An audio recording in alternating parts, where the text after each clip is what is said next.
नमस्कार मित्रों, आज हम बात करेंगे एक ऐसे विषय की जिसने प्राचीन काल से ही मनुष्य को चकित किया है और वह है मन पढ़ना। जब हम मन पढ़ने की बात करते हैं तो अक्सर हमारे दिमाग में कोई जादूगर, कोई तांत्रिक या कोई चमत्कार करने वाला व्यक्ति आ जाता है जो बिना कुछ पूछे ही सामने वाले के विचार बता देता है। परंतु सच्चाई यह है कि वास्तविक जीवन में मन पढ़ना किसी जादू का नाम नहीं है, बल्कि यह मनोविज्ञान और मानव व्यवहार को समझने की एक अत्यंत गहरी और उपयोगी कला है। हेनरिक फेक्सियस की पुस्तक the art of reading minds हमें यह सिखाती है कि हम कैसे बिना शब्दों के प्रयोग के केवल किसी व्यक्ति की देह भाषा, चेहरे के भाव, आंखों की हरकत, आवाज के उतार चढ़ाव और उसके व्यवहार को देखकर यह समझ सकते हैं कि उसके मन में क्या चल रहा है।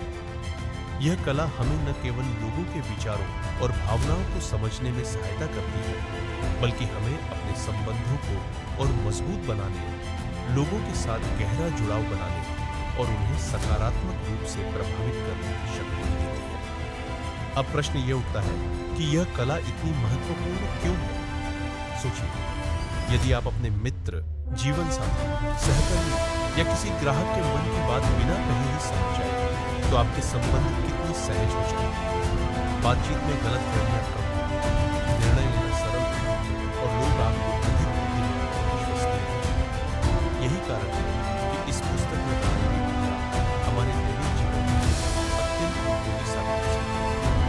फेक्सियस सबसे पहले यह स्पष्ट करते हैं कि मन पढ़ना टेलीपैथी या अलौकिक शक्ति नहीं है, बल्कि यह एक ताकत है जिसे हम सभी जानते हैं।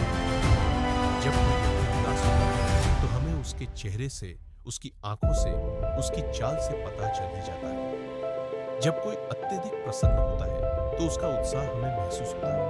यही तो मन पढ़ना है। बस हमें इस कला को और अधिक सचेत रूप से सीखने और अभ्यास करने की आवश्यकता है। अब आइए विस्तार से समझते हैं कि यह कला किन किन आधारों पर टिकी है।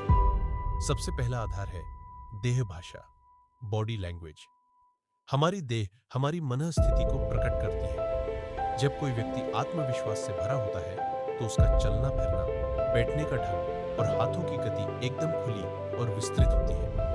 वहीं जब कोई डर या संकोच में होता है तो वह सिकुड़ कर बैठता है, आंखों से बचता है और शरीर को बंद करने की मुद्रा में रहता है। यदि हम ध्यानपूर्वक इन संकेतों को देखना सीख जाए तो हमें सामने वाले के भावनात्मक हालात का अंदाजा तुरंत हो सकता है। दूसरा आधार है चेहरे के भाव, फेशियल एक्सप्रेशंस। हमारा चेहरा हमारी आत्मा का दर्पण है। बहुत बार हम अपने मन की बात छिपाना चाहते हैं, पर चेहरे की छोटी छोटी हरकतें हमारे भावों को उजागर कर देती हैं।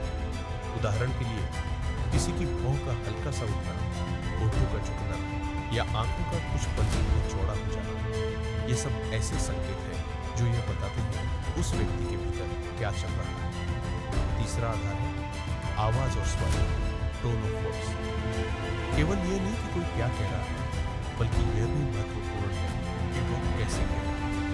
आवाज का उतार चढ़ाव, गति और जोर, यह सब कुछ बता देता है कि व्यक्ति आत्मविश्वास में है या नहीं। वह गुस्से में है या प्यार से बात कर रहा है, वह सच बोल रहा है या कुछ छिपाने का प्रयास कर रहा है। चौथा आधार है संपर्क और जुड़ाव। फेक्सियस बताते हैं कि यदि आप किसी के साथ गहरा संबंध बनाना चाहते हैं तो आपको उसकी गति, उसकी आवाज और उसके हाव-भाव के साथ तालमेल करना है। जब आप सामने वाले की देह हल्की हल्की तो या उसके जैसे आप उसे समझते हैं। यही तकनीक किसी भी बातचीत को समझने की है। अब एक और अत्यंत सूक्ष्म संकेत, माइक्रो एक्सप्रेशन। ये वे संकेत हैं जो एक सेकंड से हमारे चेहरे पर आते हैं और तुरंत गायब हो जाते हैं।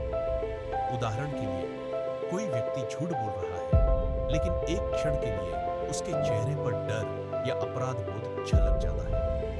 यदि आप इन सूक्ष्म संकेतों को पहचानना सीख जाए तो आप बहुत कुछ जान सकते हैं जो शब्दों में कभी व्यक्त नहीं होता। फेक्सियस ये भी बताते हैं कि एंकरिंग नामक तकनीक कितनी प्रभावी होती है। इसका अर्थ है किसी विशेष भावना को किसी संकेत या क्रिया से जोड़ देना।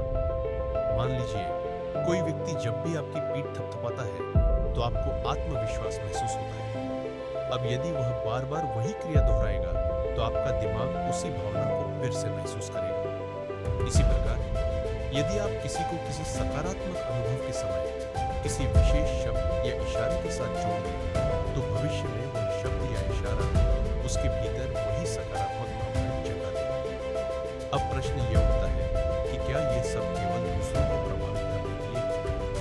नहीं। लेखक बार बार इस बात पर जोर देते हैं कि यह कला सबसे पहले हमें दूसरों को समझने और उनके साथ सहानुभूतिपूर्ण संबंध बनाने के लिए उपयोग करनी चाहिए। यदि हम इस शक्ति का दुरुपयोग करते हैं, जैसे किसी को धोखा देना, छल करने या अपने स्वार्थ के लिए इस्तेमाल करते हैं, तो यह अंततः हमारे ही खिलाफ जाएगा। इसलिए मन पढ़ने की यह कला हमें जिम्मेदारी और नैतिकता के साथ प्रयोग करनी चाहिए। आइए अब कुछ व्यावहारिक उदाहरणों पर नजर डालते हैं। मान लीजिए आप किसी इंटरव्यू में बैठे हैं और सामने वाला आपसे प्रश्न पूछ रहा है।